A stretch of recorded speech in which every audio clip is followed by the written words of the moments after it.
नमस्कार दोस्तों, मैं सुप्रिया स्वागत करती हूँ आपका डिकोड एग्जाम के डेली करंट अफेयर की क्लास में।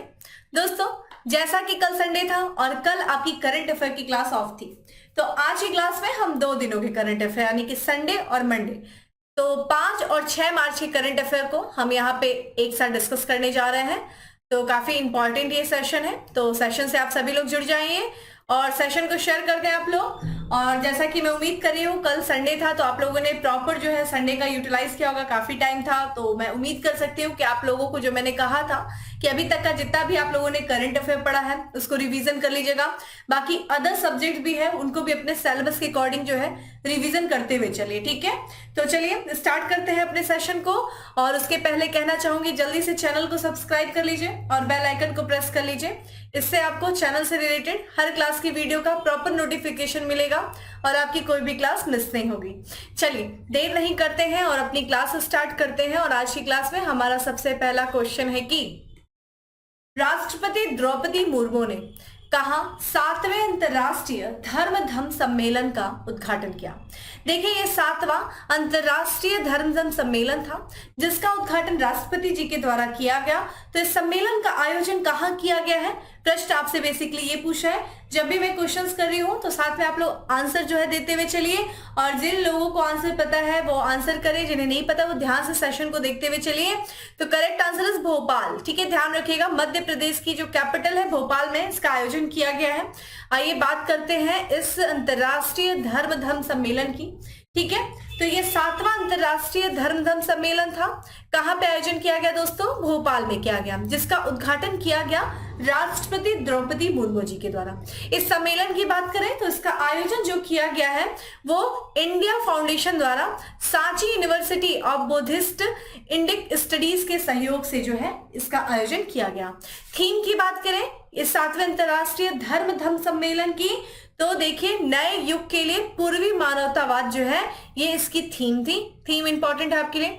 इस सम्मेलन का बेसिकली उद्देश्य देखिए क्या है, तो देखिए जितने भी यहाँ पे जो धर्म परंपरा है उससे संबंधित जो धार्मिक लोग हैं या फिर धार्मिक गुरु जो हैं, जो राजनीतिक हैं, जो विचारशील नेता है, उनको एक ही मंच पे लाना, जिससे कि जैसा कि आपको पता है नई दुनिया उभर रही है, नए तरीके के जो है विचारधाराएं उभर रही हैं, तो जो है पनप रही है। तो इसमें उभरती हुई जो नई विश्व व्यवस्था है उसमें जो है एक तरीके के नए जो दार्शनिक रूपरेखा को तैयार करना, यही क्या था इस सम्मेलन के आयोजन का बेसिकली उद्देश्य था।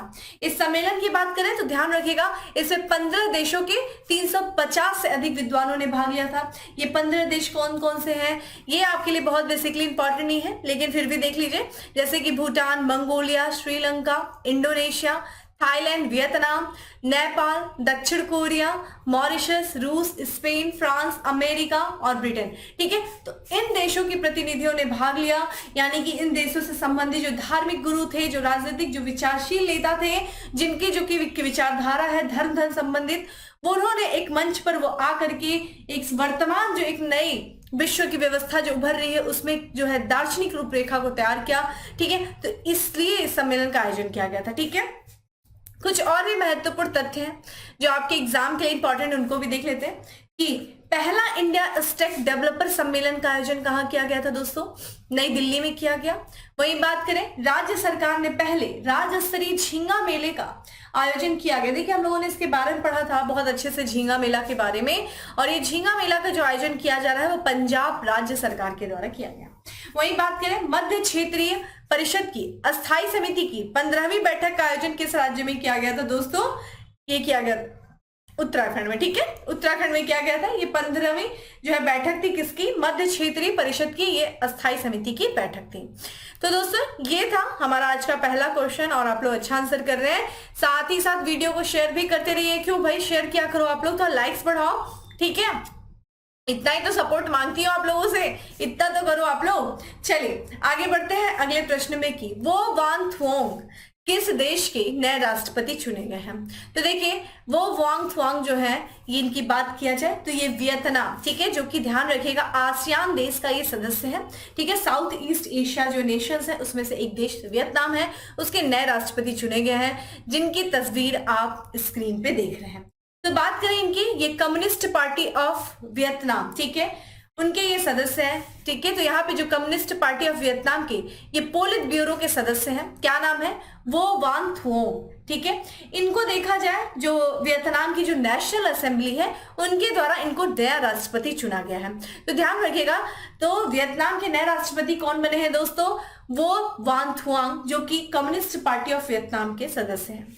बात करें नेशनल असेंबली ने इनको क्यों चुना, तो जो अभी तक जो वहां के राष्ट्रपति थे उनमें बहुत सारे आरोप थे, जिस कारण से उन्होंने अपने पद से अचानक जो है इस्तीफा दे दिया। तो वहां के जो पूर्व राष्ट्रपति थे गुयेन जुआन फुच, उन्होंने जब अपने पद से इस्तीफा दे दिया तो उसके बाद जो है वियतनाम की जो नेशनल असेंबली है उन्होंने वो वान थुआंग को देश का नया राष्ट्रपति चुना। ठीक है, अगर हम बात करें वियतनाम की दोस्तों, तो जैसा कि हमने आपसे बताया ये साउथ ईस्ट एशिया नेशन जो है उसमें से ये एक देश है। आप यहाँ पे वियतनाम देख सकते हैं। ठीक है, ये वियतनाम है जिसको देखा जाए जो साउथ चाइना सी है उसके ये वेस्ट में स्थित है। अगर हम इसकी भूमि की बात करें कि इसकी भौगोलिक सीमा किन किन देशों से लगती है, तो नॉर्थ में ध्यान रखिएगा चाइना से, और यहाँ पे अगर हम बात करें इसके वेस्ट में तो लाओस और कंबोडिया से इसकी सीमा लगती है। सी की बात कहते हैं तो ये देखा जाए साउथ चाइना सी के पास में स्थित है। ठीक है, वियतनाम की कैपिटल दोस्तों क्या है, ये है हनोई। ठीक है, यहाँ की जो मुद्रा है वो है वियतनामी डोंग। प्रधानमंत्री की बात करें तो फाम मिहान चिन जो है वो यहाँ के प्रधानमंत्री हैं, और जैसा कि नए राष्ट्रपति चुने गए हैं वो वान थुआंग जो है वो यहाँ के नए राष्ट्रपति चुने गए। ठीक है, तो ये वियतनाम से संबंधित कुछ तथ्य थे। अब दोस्तों बात करेंगे हम अपने अगले प्रश्न की। निम्नलिखित में से किस मंत्रालय ने पोर्टर पुरस्कार 2023 जीता है। देखिए पोर्टर पुरस्कार जो है ये प्रदान किया गया है। प्रश्न पूछ रहा है किस मंत्रालय ने, गृह मंत्रालय ने, आवास एवं शहरी मंत्रालय, विदेश मंत्रालय या फिर स्वास्थ्य एवं परिवार कल्याण मंत्रालय। दोस्तों करेक्ट आंसर इज डी, स्वास्थ्य एवं परिवार कल्याण मंत्रालय ने देखा जाए तो पोर्टर पुरस्कार 2023 जीता है। आइए इसके बारे में बात करते हैं।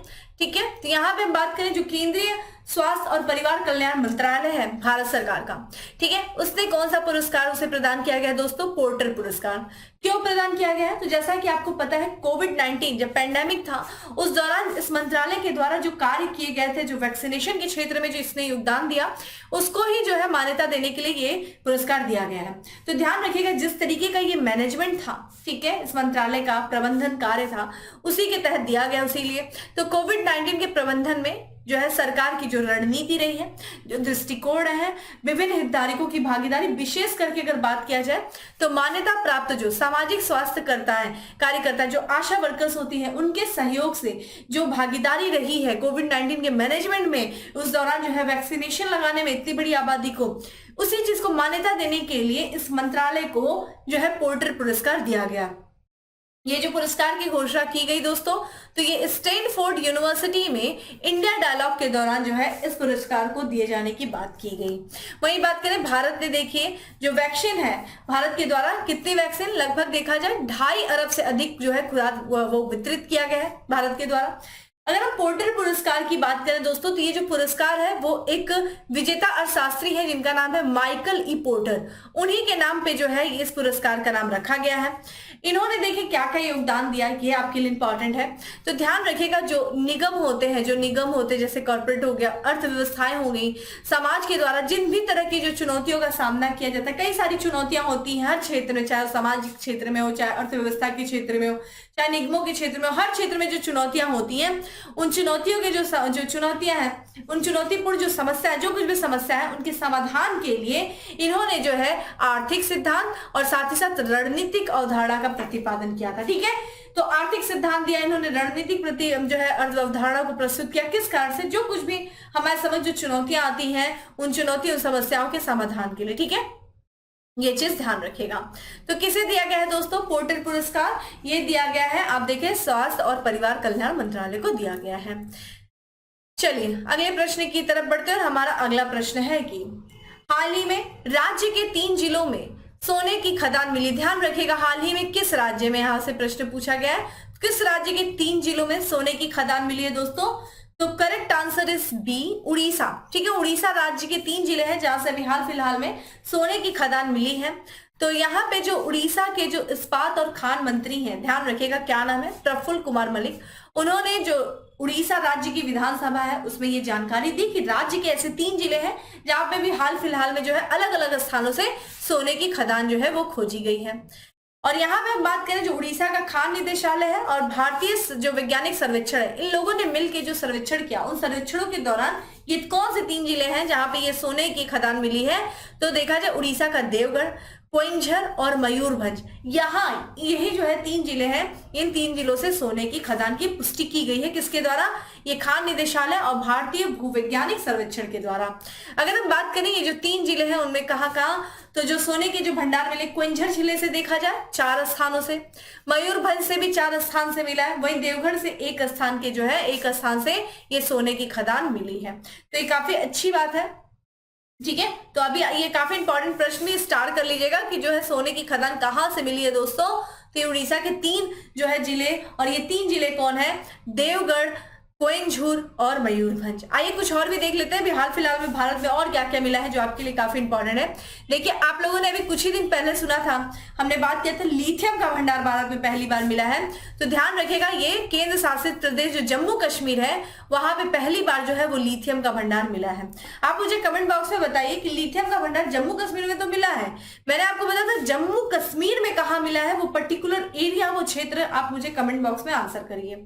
वही बात करें भारतीय भूवैज्ञानिक सर्वेक्षण के अनुसार देखा जाए तो भारत का सबसे बड़ा जो है जो स्वर्ण भंडार किस राज्य में है, वो बिहार में है। तो बिहार में जो है सबसे बड़ा स्वर्ण भंडार है। वही बात करें 2022 में, देखिए 170 कैरेट का दुर्लभ गुलाबी हीरा कहां खोजा गया था दोस्तों? अंगोला में खोजा गया था, ठीक है। तो ये कुछ महत्वपूर्ण तथ्य हैं जो आपके एग्जाम के लिए काफी ज्यादा इंपॉर्टेंट है, स्टार्ट कर लीजिए, यहां से भी प्रश्न पूछे जा सकते हैं, ठीक है। चलिए अब बात करते हैं हम अपने अगले प्रश्न की, कि निम्न में से किस देश ने क्वाड देशों के विदेश मंत्रियों की बैठक की मेजबानी की? क्वाड नेशंस हैं दोस्तों, 4 सदस्य हैं, ठीक है, क्वाड। और यहाँ पे बात करें, इस क्वाड देशों की जो विदेश मंत्रियों की बैठक की मेजबानी की गई दोस्तों, वो की गई है भारत के द्वारा, ठीक है। देखिए ये चारों जो है ये क्वाड के सदस्य हैं, ठीक है, ये चारों देश। लेकिन अगर देखा जाए ये जो इस साल विदेश मंत्रियों की जो बैठक की गई थी क्वाड देशों की, उसकी मेजबानी भारत के द्वारा की गई है, ठीक है। 3 मार्च को जो है क्वाड देशों की विदेश मंत्रियों की बैठक हुई थी, इसकी मेजबानी जो की गई है भारत ने किया है।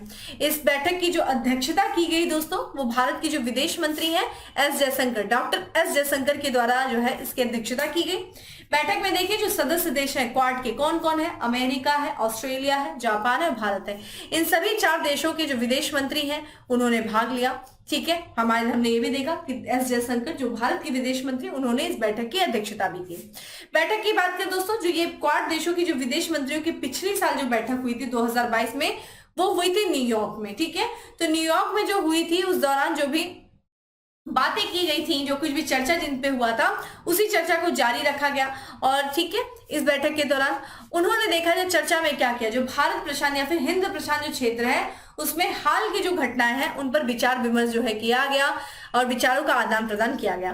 बात करें दोस्तों क्वाड की, किसकी स्थापना कब हुई थी, तो ये 2007 में थी, 7 में की गई थी। क्वाड जैसे चीजें बनाई जाए, इसकी जो अवधारणा दोस्तों प्रस्तुत की गई थी, वो की गई थी जापान के पूर्व प्रधानमंत्री जो अब इस दुनिया में नहीं है, शिंजो अबे। उन्होंने जो है क्वाड का एक तरीके से जो विचार प्रस्तुत किया था, उन्हीं के जो है विचार के बाद क्वाड का जो है गठन किया गया था। वही बात करें इसमें सदस्य देश कौन कौन से दोस्तों, ऑस्ट्रेलिया, भारत, जापान और संयुक्त राज्य अमेरिका।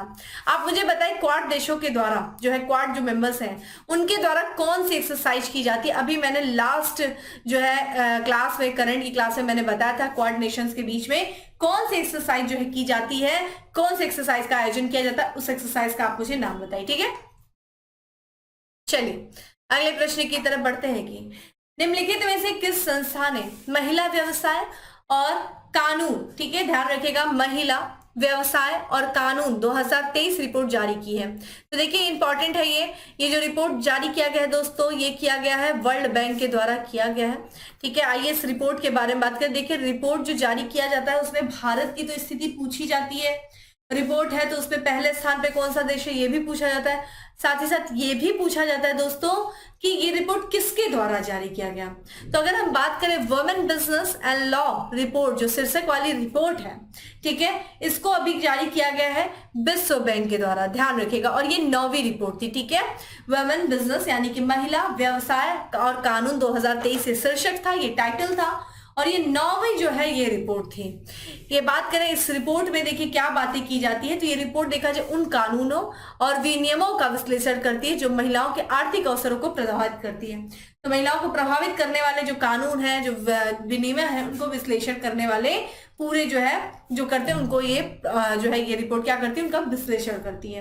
रिपोर्ट के अनुसार देखिए कुछ बातें की गई हैं। सबसे पहले इंडिया की बात की गई कि भाई इंडिया में महिलाओं की स्थिति क्या है, क्या महिलाओं को भी उतना अधिकार है जितना पुरुषों को है। तो देखिए यहाँ पे बताया गया है कि जो कार्यस्थल होता है, जो वर्क प्लेस होता है, उसमें जो स्वतंत्रता होती है, फ्रीडम होती है, वो पुरुषों की तुलना में महिलाओं को कम है, ठीक है, समान रूप से नहीं है।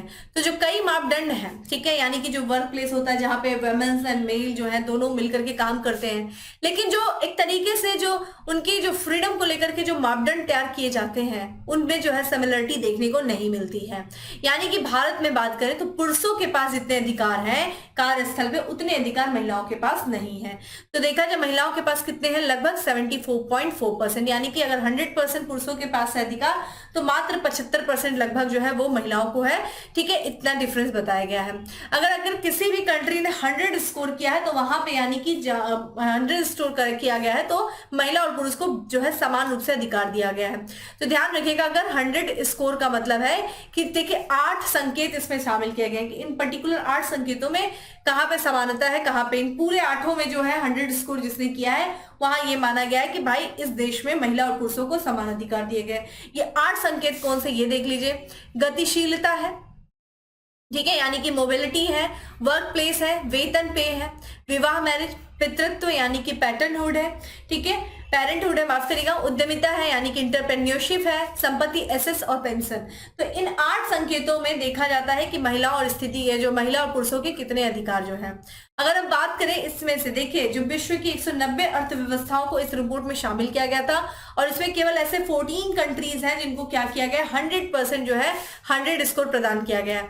आप एक बार देख सकते हैं ये कौन कौन सी कंट्री है जो टॉप पे रही है। Belgium, Canada, Denmark, France, Germany, Greece, Spain, Iceland, Ireland, यहाँ पे लातविया, लग्जमबर्ग, नीदरलैंड और पुर्तगाल और स्वीडन। तो इन कंट्रियों में जो है 100 स्कोर इनको मिला है। यानी कि एक तरीके से देखें तो इन अधिकार इसमें जो है यहाँ पे जो महिला और पुरुषों को एक तो बराबर अधिकार दिया गया है। यहाँ बात करें, देखिए अगर हम बात करते हैं मिडिल ईस्ट और नॉर्थ अफ्रीका में, तो देखिए यूए यानी कि यहाँ पे संयुक्त अरब अमीरात, यूनाइटेड अरब अमीरात जो कंट्री है यूएई, वो देखा जाए जो 8 प्रमुख संकेत है उसमें 5 में से इसने 100% जो है स्कोर किया है। और इसी के साथ देखा जाए तो middle east and north America में ये देश जो है शीर्ष पे रहा है। भारत ने भी अच्छे जो है कार्य किए। यूएई की बात करें दोस्तों तो इससे देखिए जो 35 उप संकेतकों में 100 जो है संभावित अंकों में से कितना स्कोर किया है दोस्तों, 82.5 स्कोर किया है। भारत से काफी ज्यादा अच्छा स्कोर है। बात करें अगर दक्षिण एशिया के क्षेत्र में जो औसत स्कोर की तुलना देखा जाए, देखिए जो दक्षिण एशिया वाले क्षेत्र जो दक्षिण के देश हैं उसमें जो है औसत स्कोर क्या था दोस्तों, ये 63.7 था। लेकिन भारत का तो हमने बात किया 74.4 समथिंग % था। तो एक तरीके से औसत स्कोर से भारत का अच्छा प्रदर्शन रहा है दक्षिण एशियाई क्षेत्र में। लेकिन दक्षिण एशिया का ही एक देश है नेपाल, उसका स्कोर भारत से भी अच्छा था। यानी कि अगर देखा जाए तो नेपाल जो है उसने 80.6 स्कोर प्राप्त किया है और इस क्षेत्र में यानी कि दक्षिण एशिया क्षेत्र में इसने उच्चतम स्कोर प्राप्त किया है। तो इस तरीके से देखा जाए महिलाओं की स्थिति जो है ज्यादा अच्छी है नेपाल में, ये इस रिपोर्ट में बताया गया है। कहां पे, भारत की तुलना में, ठीक है। भारत का 74 समथिंग % है और यहाँ पे नेपाल की बात करें तो 80.6% जो है नेपाल ने जो है हासिल किया है, ठीक है। तो ये रिपोर्ट आपके लिए इंपॉर्टेंट हो जाती है, किसके द्वारा जो है जारी की गई थी। ये रिपोर्ट काफी इंपॉर्टेंट है, ध्यान रखेगा कि जो है 9वीं रिपोर्ट थी महिला व्यवसाय और कानून 2023 शीर्षक वाली रिपोर्ट थी, विश्व बैंक यानी कि वर्ल्ड बैंक के द्वारा जारी किया गया था, ठीक है। आइए बात करते हैं हम अपने अगले प्रश्न की नागालैंड की पहली महिला विधायिका कौन चुनी गई है। तो ये नागालैंड की पहली महिला विधायिका है, ये कौन चुनी गई है दोस्तों, तो हेगानी जखालू जो है वो चुनी गई है, ठीक है। आइए इनके बारे में बात करते हैं। ये अपने आप में एक इतिहास रचा गया है जब से नागालैंड एक जो है औपचारिक रूप से जो है अलग राज्य बना, तब से पहली महिला विधायिका चुनी गई है। तो देखिए अभी विधानसभा का ये जो चुनाव हुआ है, संपन्न हुआ है।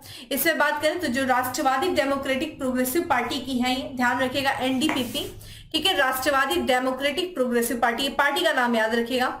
इसकी जो है मेंबर थी हकानी जखालू। ये नागालैंड की विधानसभा में चुनी जाने वाली पहली महिला विधायिका, आप इनकी तस्वीर देख सकते हैं, ये है, ठीक है, ध्यान रखिएगा हकानी जखालू। वैसे 2 महिला विधायक चुनी गई पहली बार, ठीक है।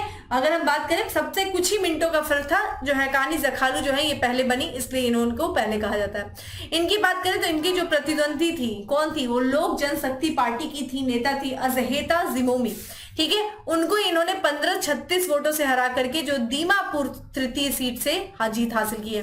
तो नागालैंड में कहां से, दीमापुर तृतीय सीट से इन्होंने जो है जीत हासिल की। ये देखिए ये क्वेश्चन अपने आप में बहुत ही ज्यादा इंपॉर्टेंट है, ठीक है। अगर हम अगला देखें, देखिए अगर हम बात करें नागालैंड की जो आबादी, वहां पे ईसाई बहुल जो है क्षेत्र है, ये ईसाई धर्म के लोग ज्यादा हैं। और जब से नागालैंड, वहां पे जो अधिकांश जो राजनीतिक पार्टियां हैं, जो दल हैं, वो महिलाओं को जो विधानसभा चुनाव में उम्मीदवार के रूप में जो उम्मीदवार बनाने के पक्ष में नहीं रहते हैं। और यही कारण है कि जब से जो है नागालैंड यानी कि 1963 से ये औपचारिक रूप से जब से ये राज्य बना है, तब से नागालैंड में कोई भी महिला विधायिका चुन के नहीं गई थी, ठीक है। तो ये पहली महिला विधायिका बनी है, ठीक है, राष्ट्रीय डेमोक्रेटिक प्रोग्रेसिव पार्टी की हकानी जखालू।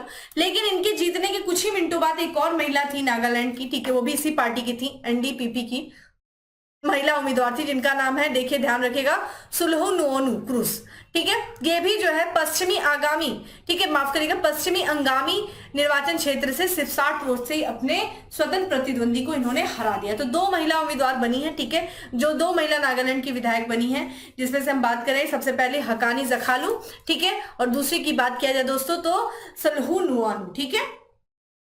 यहाँ पे हम बात करते हैं, ये जो दोनों महिला हैं, ये दोनों लोग जो है ये नागालैंड की पहली महिला विधायिका बनी है, ठीक है।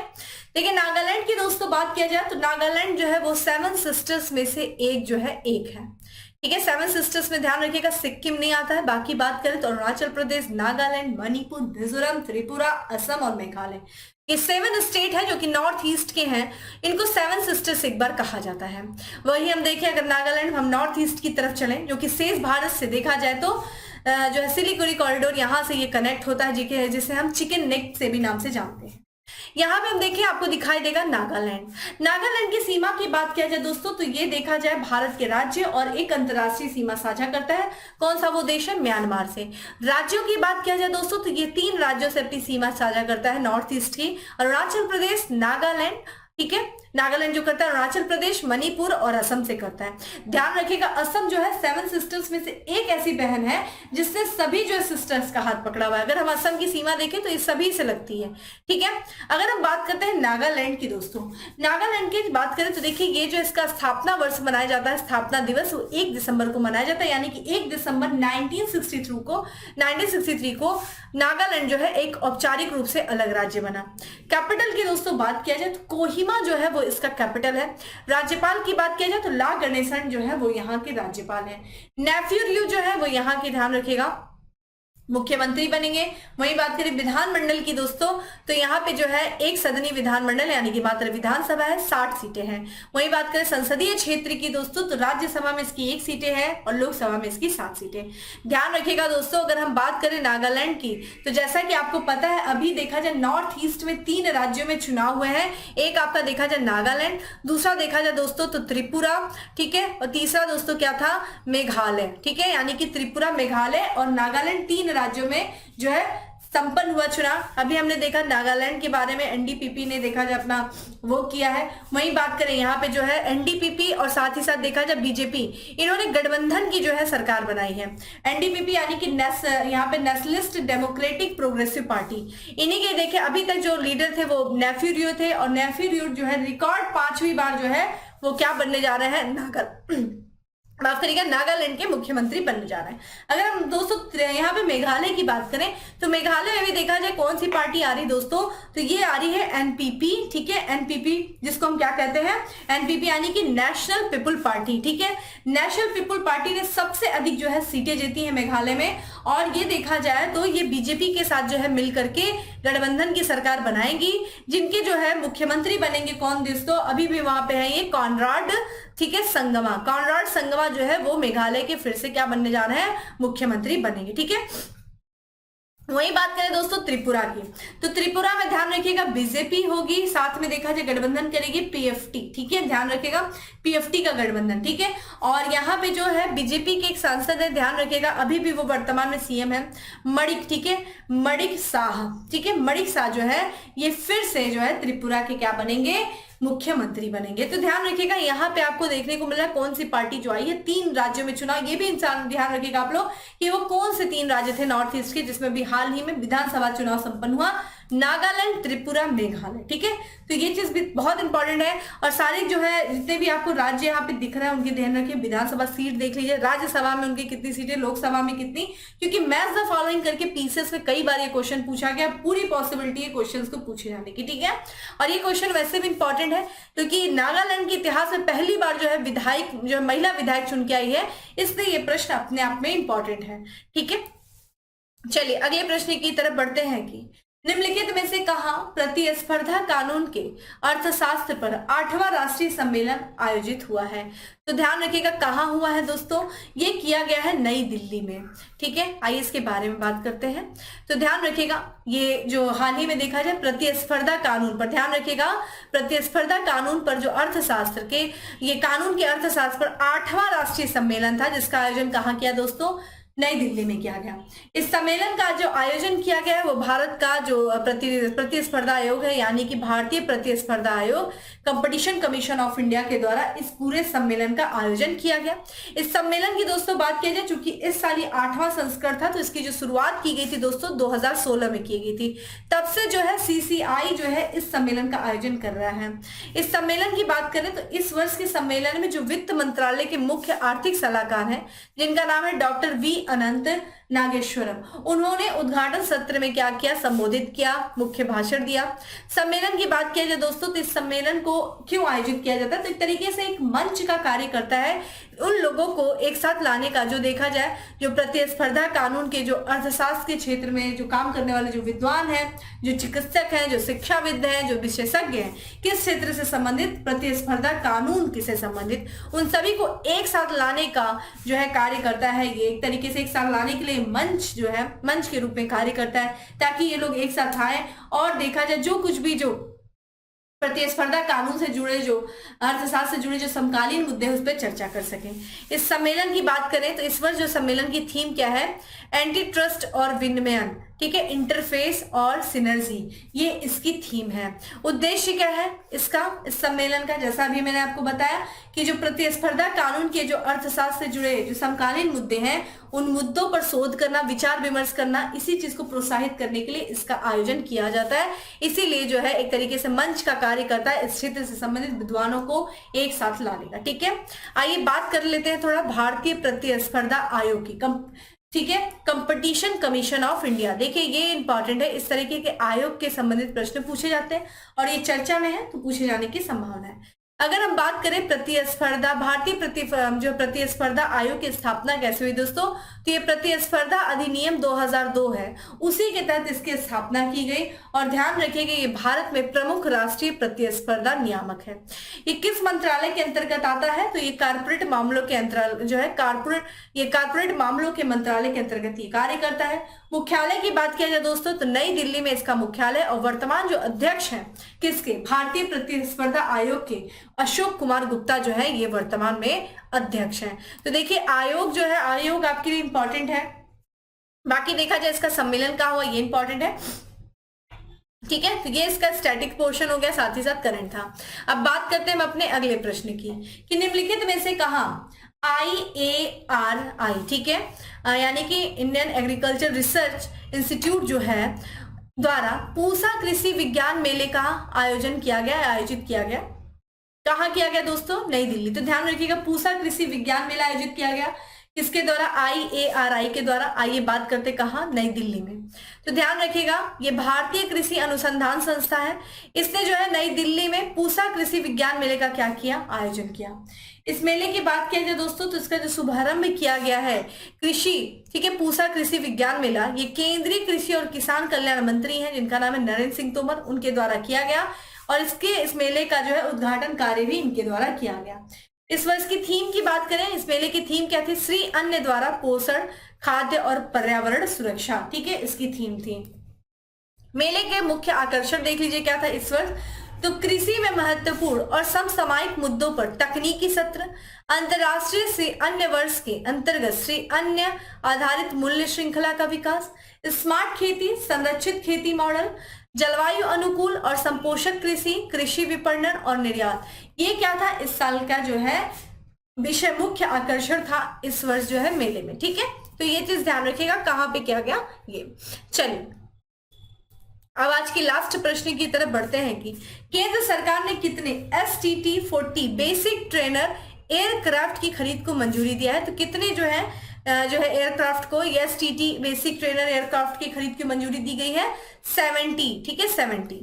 आइए बात करते हैं यहाँ पे। तो ये केंद्र सरकार ने, देखा जाए देश की जो वायु सुरक्षा क्षमता है, ठीक है, उसको मजबूत करने के उद्देश्य से, उद्देश्य क्या है? वायु रक्षा जो है क्षमता उसको मजबूत करना।